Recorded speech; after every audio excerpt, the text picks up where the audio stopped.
ahead in this chapter, component of food. Today we will discuss about the balanced diet. Balanced diet क्या है? अगर उसको define करना हो तो हम ऐसे कर सकते हैं कि a diet that contains adequate amount of nutrients required for the healthy functioning of our body is called balanced diet. अब चक्कर ये होता है कि adequate amount of nutrients, nutrients कहाँ से रहे हैं? न्यूट्रिएंट्स कहाँ से आ रहे हैं?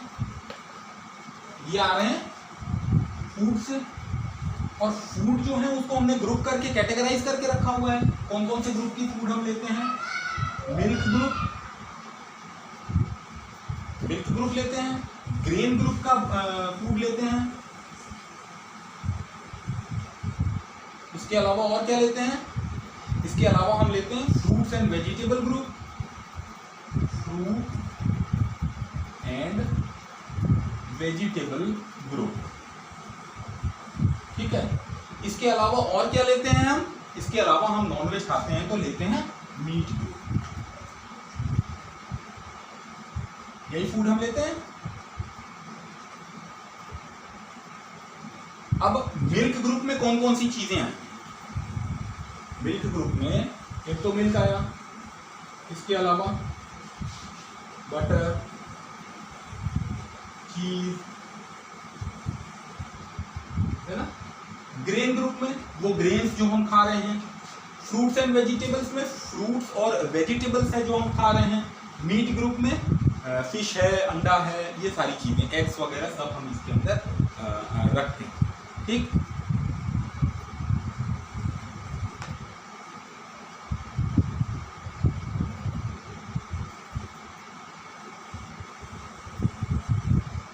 मीट ग्रुप में इनके साथ साथ हम नट्स वगैरह को भी शामिल करते हैं। क्यों? क्योंकि they are rich in protein.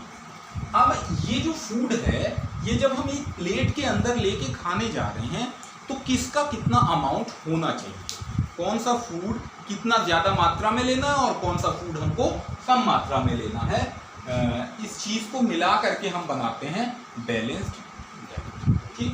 तो एक बैलेंस्ड डाइट में ये जो हमने पिछले वीडियो में देखा था ना, fundamental component of 6 basic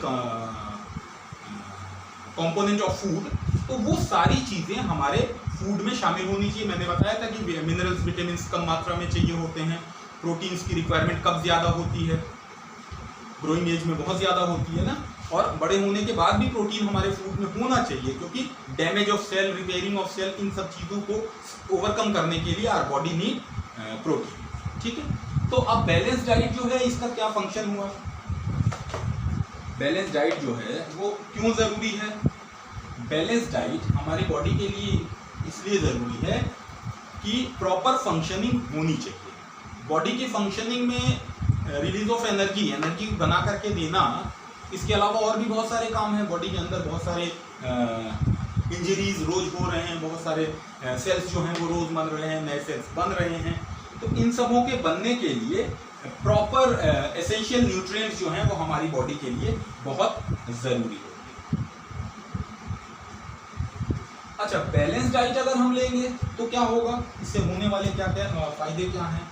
proper functioning होता है बॉडी का,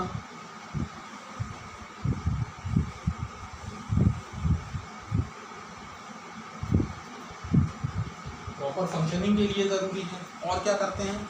ओवरवेट होने से बचने के लिए। अगर हम बैलेंस डाइट ले रहे हैं तो हम ओवरवेट भी नहीं होंगे, हमारा वेट भी नहीं बढ़ेगा, ओबेसिटी से बचे रहेंगे, है ना, वीकनेस नहीं होगा, बहुत सारे ऐसे प्रॉब्लम्स हैं जो हमको नहीं हो पाएंगे।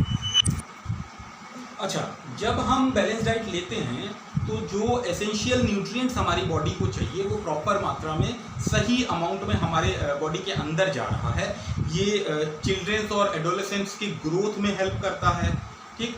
बॉडी का मेंटल जो स्ट्रक्चर है में वो सही रखने में हेल्प करता है, और डिजीजेस से भी बचाता है। क्या करता है ये? डिजीजेस से भी बचाता है। हमारी बॉडी को अगर प्रॉपर मात्रा में ये सारी चीज़ें नहीं मिलेंगी तो माल फंक्शनिंग होगा, प्रॉपर फंक्शन नहीं होगा। हो सकता है कि जो ग्रोथ है उस पर असर आए, और अगर इन चीज़ों की कमी होती है हमारी बॉडी में तो हमको एक प्रॉब्लम होती है दैट इज कॉल्ड डिजीज, उसको कहते हैं डिफिशियंसी डिजीजेस, उसको हम बोलते हैं डिफिशियंसी डिजीजेस। ये अलग अलग चीज़ों की डिफिशियंसी हो सकती है, डिफिशियंसी ऑफ प्रोटीन हो सकता है, डिफिशियंसी ऑफ कार्बोहाइड्रेट हो सकता है, डिफिशियंसी ऑफ विटामिन हो सकता है, डिफिशियंसी ऑफ मिनरल्स हो सकता है।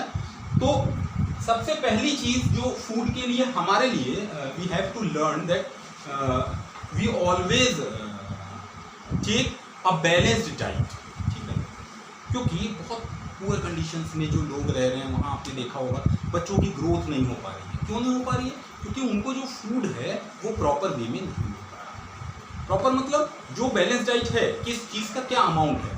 हो सकता है वो खाली कार्बोहाइड्रेट खा रहे हैं, उनको प्रोटीन्स नहीं मिल रहा है, तो डिफिशियंसी ऑफ प्रोटीन से उनके अंदर डिजीज हो रहे हैं, है ना।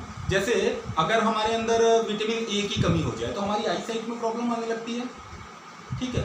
ऐसे ही विटामिन सी की कमी से स्कर्वी, गम्स वगैरह में प्रॉब्लम आने लगती है। तो कार्बोहाइड्रेट की कमी की वजह से और ये सारी चीज़ें प्रॉब्लम शुरू हो सकती हैं। तो सबसे पहले you have to learn about the balance diet, ठीक है। You will take a reference from your book and in detail this is your homework that you write a short note that why balanced diet is necessary. Okay, why balanced diet necessary.